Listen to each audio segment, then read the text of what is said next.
ekintu kyolina lwaki okigaya kimala kukuvaako olwo n'olyoka omanya kati gwatera NUP obagaya ng'otuuse eri simanyi Kagaba aliwa bannange nabamusindikira mulaba akola oyagala akole ki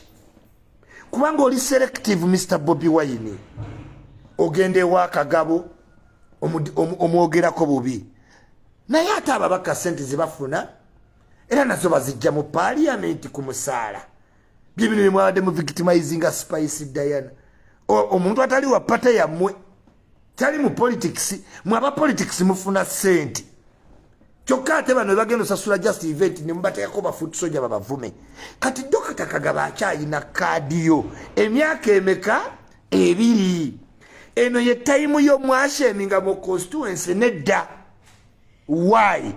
kubanga bw'okikola kati waliwo chances biri NRM eyinza okwongera mu Kagabo sente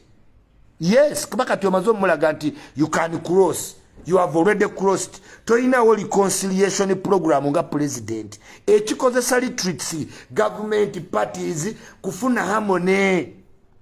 president wa party oyina kuyita babaka sigenda mu constituency ate notandika obuuza ono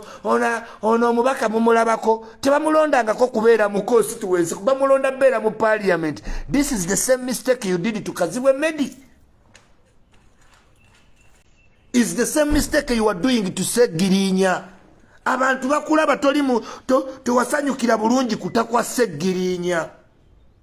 Ama Segirinya webale nnyo wazeemu emirimu gyo. Wabadde ng'olina omukazi gw'oyamba namwandu n'otwalayo ebintu ddamu Segirinya okole ebintu bye wakola kuba wali obikozesa spirit sigenda mu parliament oli muntu w'abantu gwe yongera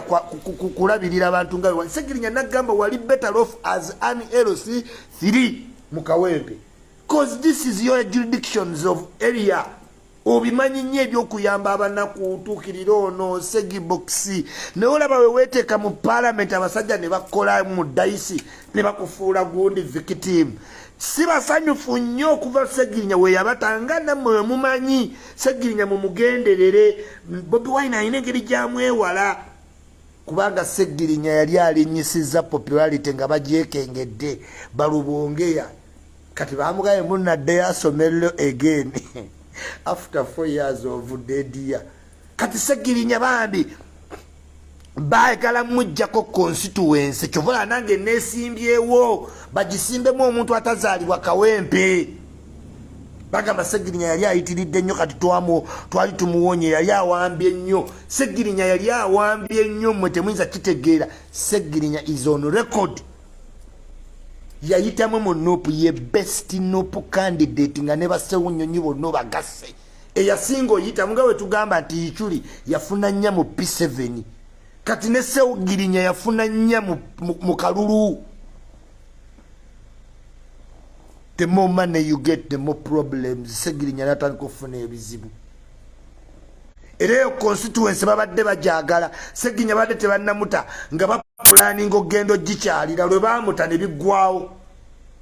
eddwaliro lye baali baagala ligendera lyagenda ambulance egende bamukyayisa abantu kuba bagamba Bobi Wine nti Segirinya akuwambye ate Besigye yamutuma Segirinya bwatyo bwe yafuuka victim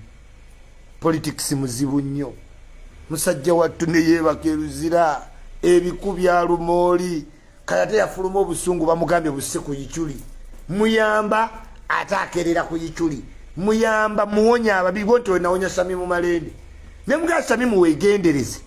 Samimu wegendereze kati mukazi wattu yategeera alya mukama tache don't go ashaming members of parliament in their areas. Ekyo si kikolwa kya president oyo alina kuba mufumbiro oyina okweteeka mu level ya president nga we weeyita owapate Museveni omulabako nga agenda nti agende gye bazaala Tinkasimira agamba oyo Tinkasimira yabala kaadi yo okyagirina kaadi okyagirina bw'oyogera ne ba MP bonna aba opposition bakugamba obuzibu bwe tuyina reactionary president. Bobi Wine tabangako mu bya leadership tabimanyi kakati ali reactionary nga we yali omuyimbi nti wagira nga agenda mu studio simanyi oweka wempe yanchawa ebyo si bakola mu politics kivula ka Museveni kase kali kaganda bagamba bino si bya kuyimba ayagala okuyimba genda ku Nairo waliye katwe kubanga yalinga kilabu ye chokanga Museveni agenda ate nga tayingira. He had the plan since day one. Museveni ngabera ku kilabu nalaba abatuwe bachakala ku Nairo endongo yali ku Nairo fetu aliwo endongo yali ku Nairo katwe nga tweyagala titwalyako bye twalya timame byasigala byaba musayi muto twejagana ku Nairo katwe. But Museveni was always out nga asita amagulu ne gamukone no ku matwati abera nga kapakati amagulu mawanvu wegadde nga tayingira. He had the plan. Museveni bemupiba munyiza nnyo naye tagenda mu constituency natandika boogerera yaba